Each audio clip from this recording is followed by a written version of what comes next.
programa da TV comunitária, TV Cidade Livre de Brasília, canal 8 da NET, está hoje apresentando o Contracorrente com Rubem de Azevedo Lima e César Fonseca. Bom, nós estávamos no bloco anterior levantando a necessidade de se finalmente ver esse controle democrático da mídia, não confundir com censura, mas controle democrático, ou seja, a mídia precisa responder a algum órgão, né? E não ficar pairando acima de tudo, porque ela é uma instituição comercial que visa lucros. Bom, dos problemas da mídia é ela enfocar só na questão da corrupção. Quer dizer, tudo parece que o Brasil é um país de corruptos, né? Enquanto programas, ou necessidades, né? Ou situações, ou assuntos, ou temas imperiosos, como o desemprego, como a educação, nunca são tratados com profundidade. Aqui só se fala em corrupção. Por que corrupção? Primeiro, porque dá dinheiro, os jornais vendem mais, né? Segundo, porque a própria mídia pode achacar os políticos, né, com seu interesse de lucro, o que pode ser até natural para um comerciante, mas não para uma instituição. Bom, então, Rubem, eu gostaria que você desse a sua visão com relação a esse enfoque único e absoluto na corrupção, esquecendo os temas nacionais mais candentes. Eu acredito que você tem razão, de certo modo, mas também a proposta que você fez, você não definiu qual seria, é perigosa para a imprensa. Eu acho que a imprensa tem que ser julgada pela justiça, quando for o caso. Então inventaram um novo organismo perigoso. Pois é, o problema da justiça é justamente esse, que revogaram a lei de imprensa. Hoje, por exemplo, ficando acima da justiça, a mídia não é julgada por ninguém. Não, a mídia é julgada pela imprensa. Esse controle da mídia, então, seria um controle institucional. Não, eu vejo publicações determinadas pela justiça desmentidos. Mas muito raramente. A pessoa hoje leva 6 anos, 10 anos para conseguir uma manchete. A justiça poderia ser mais rápida nesses episódios. Pois é, mas nunca é. Essa é a realidade. Sim, mas essa é a realidade. Ela também, então, seria estar na palmatória, levar uma Não é palmatória. É que ela precisa de controle, porque os poderes são controlados, né? O presidente da República é controlado pelo Legislativo. O Legislativo pelo Judiciário. E assim... são os três poderes. O Judiciário também agora criaram ali controles do Judiciário muito sérios. Controle interno. E quem controla a mídia? Não é, Fonseca, o que é que você acha dessa posição aí de se estabelecer um órgão, ainda que institucional, claro, né? Composto, digamos, dos três partidos e da sociedade, e da sociedade principalmente, né? Que exerça algum tipo, né, de orientação em relação à mídia? Olha, Leite, eu vejo o seguinte, a imprensa no Brasil é dominada por 6 grandes famílias que dominam rádio, jornal, televisão, a internet, e de maneira oligopólica. E como a gente está num mundo onde a economia é dominada pelo sistema financeiro, e o sistema financeiro é o maior enunciante dos grandes jornais, você tem aí uma imprensa sintonizada com o pensamento único neoliberal financeiro, que determina as orientações dos governos. Haja visto que está ocorrendo na grande crise mundial, e nós não nos afastamos disso, não é? Então, o oligopólio, ele é ingovernável, vamos dizer assim. Veja o exemplo dos banqueiros.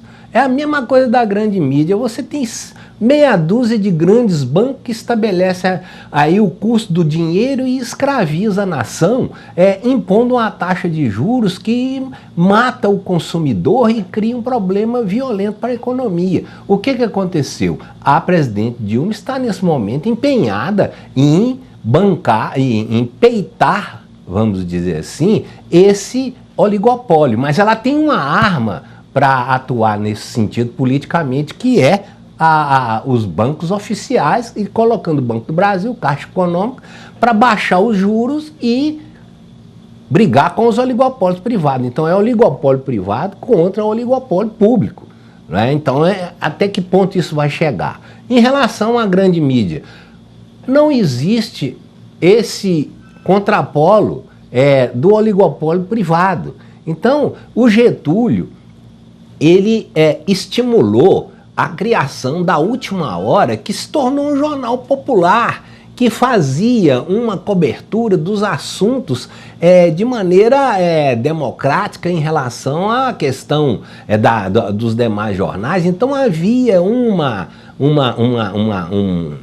choque de opiniões que ganhava a sociedade. Como nós não temos isso hoje e é um oligopólio que está mandando, eu acredito que seria adequado, como a Justiça hoje tem o Conselho Nacional de Justiça que controla a Justiça, você teria que ter uma espécie assim, de controle nacional da imprensa. Não sei como é que seria formado isso, mas eu acredito que, do meu ponto de vista, o ideal seria nós termos um jornal relativamente independente, que tivesse acesso às publicidades hoje do governo, que já tem, mas para fazer um jornal como era o jornal da Última Hora antigamente, onde tinha grandes jornalistas e grandes coberturas. Mas você sabe que eu acho que eu queria ouvir o Rubens sobre essa questão da Última Hora, porque ele viveu isso.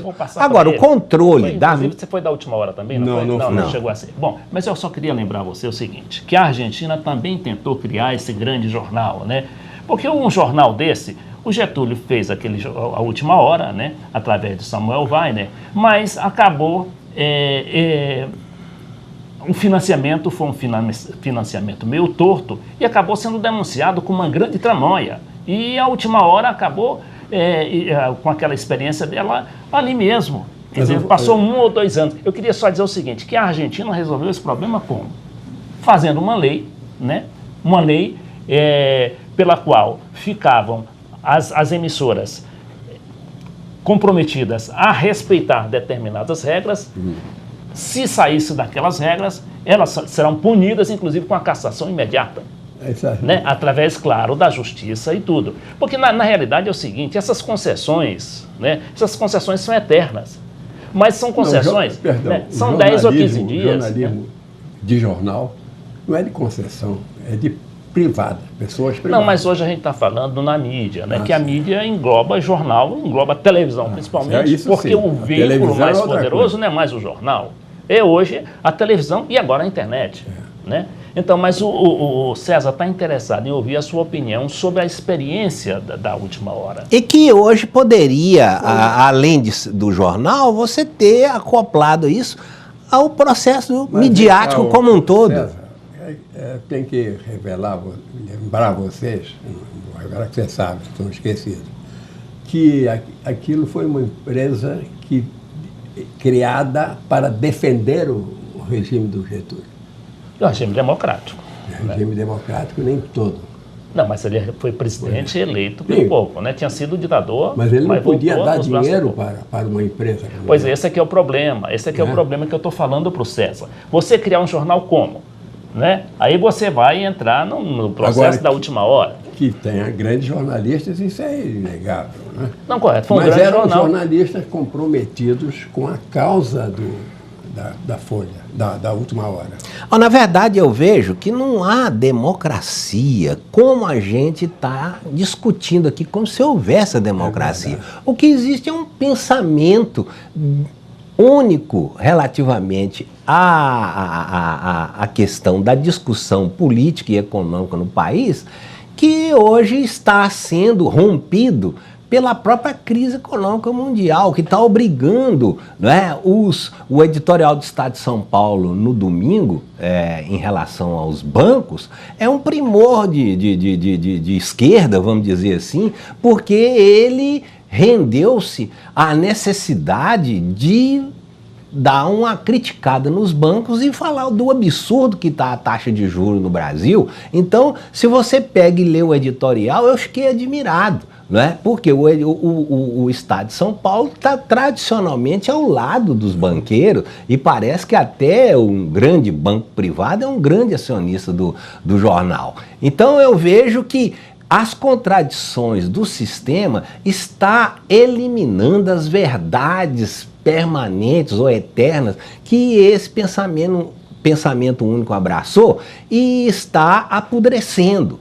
Consequentemente, se nós tivermos uma grande mídia em toda a sua extensão, rádio, jornal, televisão, internet, sintonizada numa coisa que está apodrecendo, ela automaticamente vai se desmoralizar dentro da opinião, para a opinião pública, porque fica apartada da realidade. Agora, sim, mas ela quanto ao tem controle, eu acredito que temos que discutir um controle nacional da imprensa. Como isso vai ser feito? Na Argentina, ele está sendo feito, mas o governo está tendo o monopólio do controle do papel. Mas aqui no Brasil, esse órgão tomava conta disso. Está tendo agora por causa da nova lei de mídia da Argentina, que foi a primeira, inclusive, do mundo, né? Ela inovou até nisso, a presidente Cristina Kirchner. Mas o importante aí também, o Rubem, é o seguinte, é que você com uma mídia dessa, com essa força que ela tem, e concentrando tudo em corrupção, em denúncias, que você sabe que corrupção sempre existe, né? Você não evita a corrupção. Em qualquer governo do mundo, qualquer regime socialista, democrático, capitalista, todos têm corrupção. Você tem muito mais tempo, muito mais chão do que eu, sabe disso, né? Então, você não pode, uma imprensa, uma mídia, se concentrar só na denúncia da corrupção. Ela tem que levantar também... Mas é o assunto que chama a atenção da sociedade brasileira, está olhando com isso. E os outros assuntos, por exemplo, a questão da educação, que o país não sai. Hoje a Venezuela já venceu o analfabetismo, né?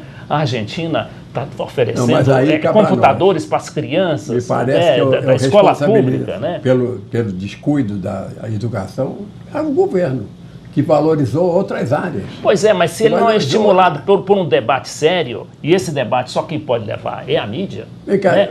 E outra coisa também, o governo não consegue governar. Então o governo tem que ter o seu espaço, inclusive para defender e divulgar seus programas. É o que está acontecendo na Argentina.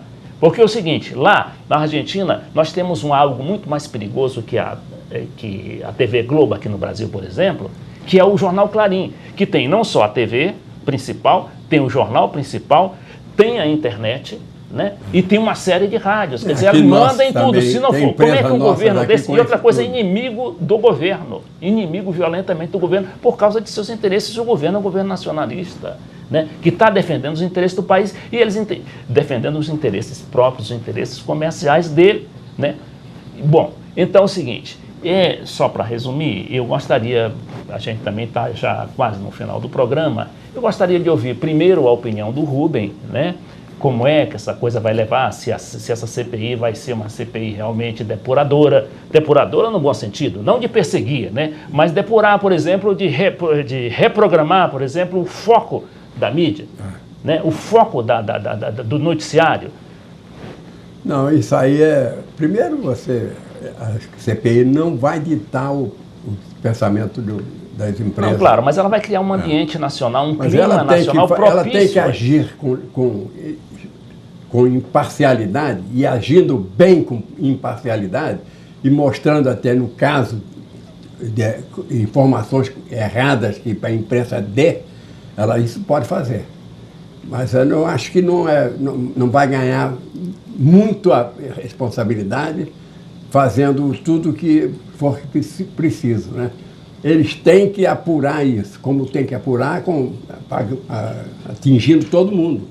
Ele errou, lamentavelmente, e eu lamento a perda de um valor que parecia despontar no parlamento, que é o Demóstenes.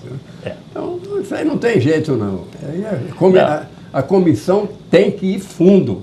Não, correto. Mas isso, o César estava se referindo há pouco, ao clima nacional que isso vai criar. É claro, você criando um clima, você divulgando uma série de denúncias e tudo, você vai mostrar erros e também pode mostrar caminhos, né? Deve mostrar caminhos. Pois deve mostrar caminhos e o povo também, quer dizer, o grande público ali sintonizado, ele vai pressionar para que essa coisa se corrija. Na CPI do IBAD, o doutor Pedro Aleixo, que foi o relator final daqueles escândalos, elaborou um projeto para o senhor o Marechal Castelo Branco assinar. Ele amaciou aquilo para beneficiar os interessados na denúncia.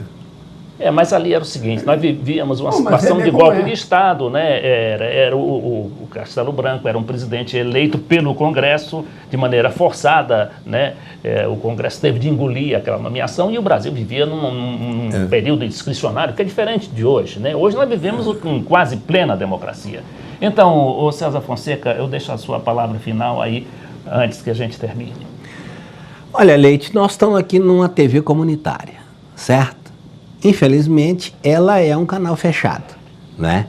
Tinha agora, como o Rubinho disse aí, que ia haver, no calor dessa discussão, o encaminhamento de um projeto de lei para que as TVs comunitárias de todo o Brasil tivesse a possibilidade de abrir o debate. Então, iam reproduzir todas as TVs comunitárias a discussão aberta das TVs públicas lá no Congresso. Entendeu? Esse projeto de lei tinha que ser encaminhado pelo presidente da Câmara e pelo presidente do Senado, agora em conjunto, junto com a CPI, para que houvesse aí uma avalanche de democracia informativa para que ocorresse um choque cultural no país para isso. Aí nós vamos ter a grande mídia sendo estourada na sua ação oligopólio. Seria uma solução inteligentíssima para essa questão. A proposta do Leite seria atendida desse modo. Eu acho. E o povo brasileiro gostaria, porque ia ter informações fidedignas, que não tem ligação com ninguém. Porque a grande mídia hoje, ela é um filtro que quer colocar na cabeça da sociedade a verdade dela, porque o partido da mídia existe. Então, se nós temos aí as TVs comunitárias abertas para reproduzir o debate do Congresso, nós vamos ter assim uma cachoeira de informação, vamos dizer. Aproveitando a bandidagem. É isso aí. Nós assim terminamos a edição de hoje do Contracorrente, que examinou a instalação da CPI do Cachoeira. Para esta edição, nós convidamos Rubem de Azevedo Lima, repórter político no Congresso Nacional desde 1946 e que hoje tem uma coluna na segunda-feira do Correio Brasiliense, página 2. E também do César Fonseca, repórter de economia, repórter político, editor do blog independenciasulamericana.com.br.